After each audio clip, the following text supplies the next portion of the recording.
Okay, Stephen, I've got your work up right here. My first iteration structure of birds, rule go to. Let's go and take a look. I've got you up right here, so let's go take a look. Okay, so I think we're off to a really good start, but let me just separate this and pull this down so we can fit it in the window as usual. And all right, okay, so if you've looked at some of the other videos, you'll see this kind of format that I've adopted is where I open up the recipe directions right here and we take a look and we kind of compare to see where we're at. So we have rolled oats recipes. You've got your um, ingredients, you kind of your introductory frame right here. That's excellent.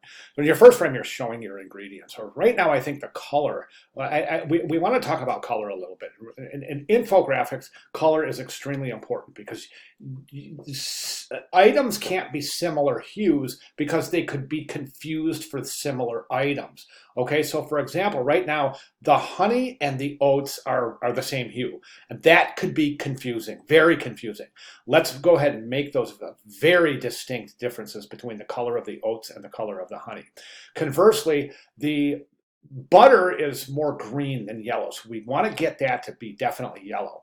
Okay, now as we move through, we've got a cup of rolled oats, 1 cup, and then we've got 2 cups of water, 2 cups of milk, or a combination of both. I think this is a really good way with the slash marks to depict that. However, we can take this a step further by, see those water droplets, color them blue, and then take the 2 cups and add blue liquid like it's a clear cup. Add blue liquid in there. This one, put a cow on the milk cover so that we know it's milk on the carton, right? And or whatever you want to indicate milk with. I think a cow has been working really great for other students. So maybe think about putting a cow on the carton and then adding white liquid to that. And then this one, you'll have blue and white liquid. I think that'll really, really make the difference here. That was clever. Good idea.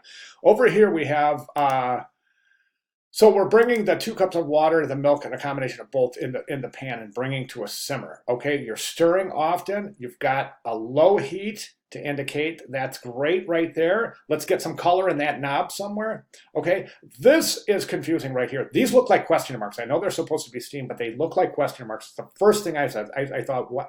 I wonder why the question marks. Then I look closer and I realize they're a depiction of steam. But you definitely want to make those.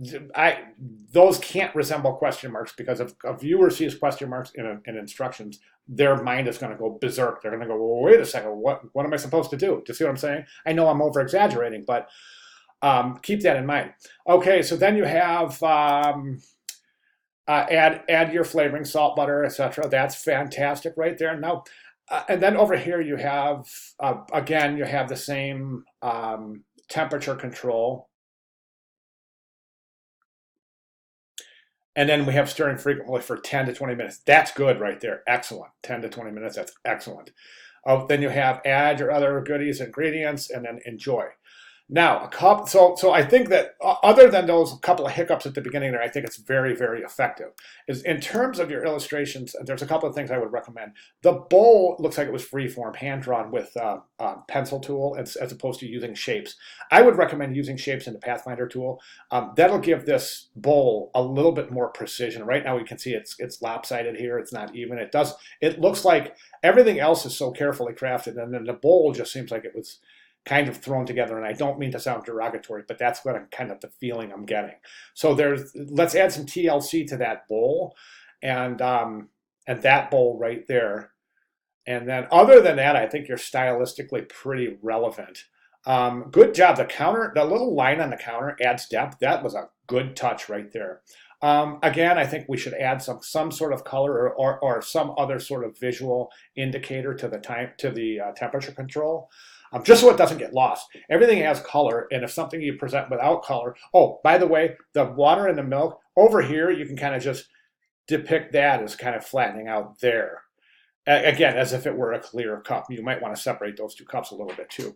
But at any rate, the use of color is really, really important. So things like this right here, simply because it has it's gray, and everything else has color. This could be lost or skipped over or missed or overlooked. So you want to avoid that. So I recommend adding some further visual engagement to the knob itself. And one other thing is you might even consider adding a color to the pan, the pot itself. some sort of exterior color, just to add a little bit more visual, a little more dynamic engagement. Okay, so it's a fantastic start. So I hope my comments make sense. If not, let me know. But let's go ahead and strive for those adjustments. I think will be.